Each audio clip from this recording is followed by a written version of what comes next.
পরাণীর গহীন ভিতর 2। আন্দার তরঙ্গে তুমি সারাদিন করো কি তালাশ?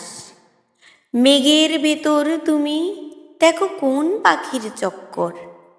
এমন সরল পথ তবু কেন পাথরে টক্কর? সোনার সংসার ধোয়া পাথরের পরে করবাস? কি কামে তোমার মন লাগে না এই বাণিজ্যের হাটে? তোমার সাক্ষাৎ পাই যেখানে দারুণ বিরান, ছায়া দিয়া ঘেরা আছে পরিষ্কার তোমার উঠান, অথচ ব্যাবাক দেখি শোয়া আছে মরণের খাটে।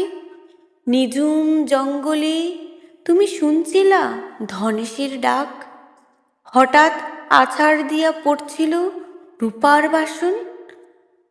জলপির গাছে এক কুড়ালের কোপের মতন, তাই কি তোমার দেহে লেখা 3 বাইন তালাক? এমন বৃক্ষ কি নাই যার ঢালে নাই কোনো পরী? এমন নদী কি নাই যার বুকে নাই কোনো তরী? পরাণীর